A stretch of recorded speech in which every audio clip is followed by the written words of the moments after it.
નમસ્કાર, વાકશક્તિ ન્યૂઝમાં આપનું સ્વાગત છે। દેવગઢ બારી નગરપાલિકામાં બજેટ ફગાવાયું, ઇતિહાસમાં પ્રથમવાર આવી પરિસ્થિતિ।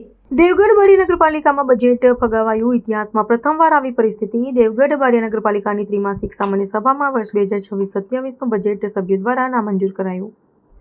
પાલિકાના ઇતિહાસમાં પ્રથમવાર બજેટ ફગાવાતા રાજકીય ગરમાવો જોવા મળ્યો। 16 જેટલા સભ્યો દ્વારા પણ બજેટનો વિરોધ કરવામાં આવ્યો। સભા દરમિયાન પ્રમુખ ધર્મેશભાઈ કલાલના વહીવટ સામે ગંભીર આક્ષેપો પણ કરાયા।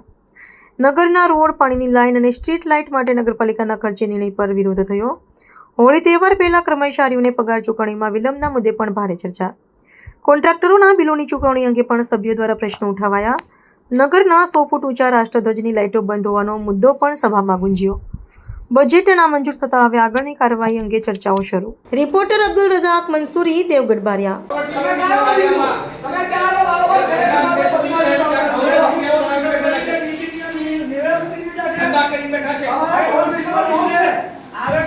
ખાનગી સોસાયટીમાં નગરપાલિકા લોક ભાગીદારી વગર 1 રૂપિયો ખર્ચી શકે છે? હે? પ્રાઇવેટ સોસાયટી લોક ભાગીદારી લેવામાં આવે, બોલો કેટલી બરી વિકતી નથી બધા એમના વાઇફે તમે ઠરાવ કર્યો ની વાત ના કરે પહેલા મારે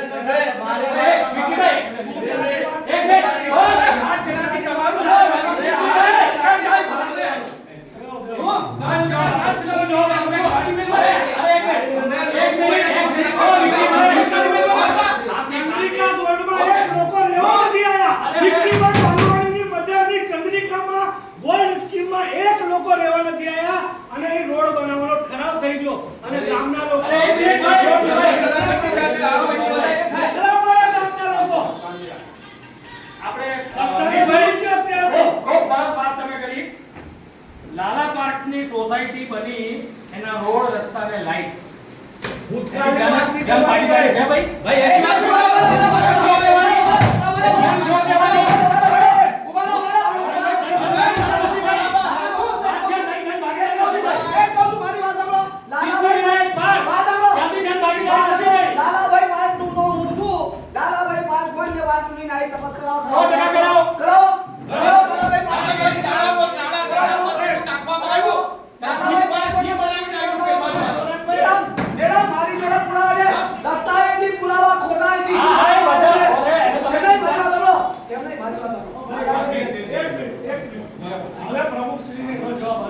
ભૂતકાળના શાસકો ચોર હતા તો હમણાં વર્તમાનના શાસક ચોર ને ભ્રષ્ટાચારી છે જવાબ તમારી પાસે?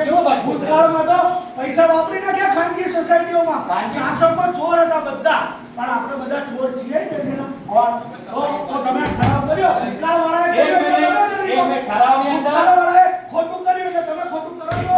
અમે એ ખરાબ ભૂતકાળવાળા ચોર સર્વ અનુમતે મંજૂર થયેલો ઠરાવ છે બધાની સાથે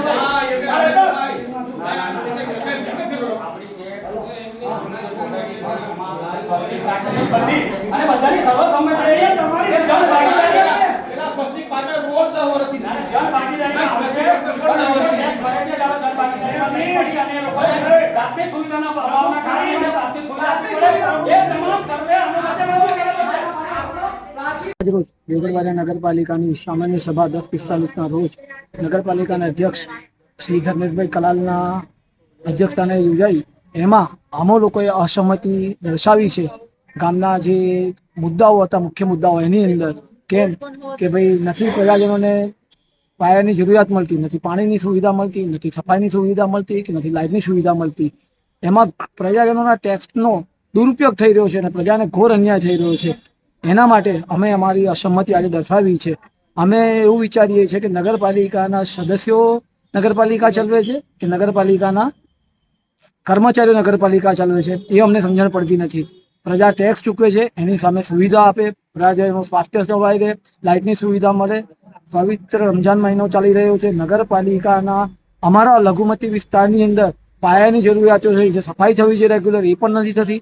ડોર ટુ ડોર જે લોકો કામગીરી કરે છે એ પણ યોગ્ય પ્રમાણમાં કામગીરી નથી કરતા। એના માટે અમે સહમતિ દર્શાવી છે। બીજું કે રેટિયા પોલની અંદર આજે છેલ્લા 1.5-2 મહિનાથી જે ખાડો પડેલો છે એને પૂરવા માટે અમે વારંવાર રજૂઆત કરી છે, તે છતાં પણ તંત્રની ઘોર ઉદાસીનતા છે।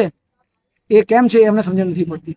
અમારા પ્રજાજનોને ન્યાય મળે એવી અમે આશા રાખીએ છીએ. આજરોજ જે સામાન્ય સભા યોજાઈ એમાં ટોટલ 10 એજન્ડાઓમાં મુદ્દાઓ હતા. એમાં સૌથી મોટો મુદ્દો હતો બજેટ નામંજૂર કરવામાં આવ્યું છે, જેમાં નામંજૂરમાં 16 સભ્યોએ અસંમતિ દર્શાવી છે અને ભારતીય જનતા પાર્ટીના 7 કાઉન્સિલર અને એક બીજા કોંગ્રેસના અલીબેન ચાંદાએ સંમતિ દર્શાવેલ છે. આમ નામંજૂર થતાં આવનાર સમયમાં પ્રાથમિક સુવિધા દેવગઢ બારી વિકાસના કામ સાથે પ્રાથમિક સુવિધાઓ પણ હંમેશા માટે જ્યાં સુધીનું નિરાકરણ નહીં આવે ત્યાં સુધી બંધ થઈ જશે અને તેની જવાબદારી એકલી નગરપાલિકા પ્રમુખની રહેતી નથી. સભાખંડમાં જેટલા બી સભ્યો હોય એમની હોય છે, કારણ કે એમના બધાના સાથ અને સહકારથી જ આ વસ્તુ શક્ય હોય છે અને એમની પ્રાથમિક જવાબદારીમાં આવે કે તમે બી લોકોના મતોથી જીત્યા, લોકોએ તમને જીતાડ્યા છે, તો એ કોઈ પણ પ્રાથમિક સુવિધા કે વિકાસના કામોથી વંચિત ન રહી જાય. શું રાખો? ધર્મેશ કુમાર ભરતભાઈ કલાલ, નગરપાલિકા પ્રમુખ દેવગઢ.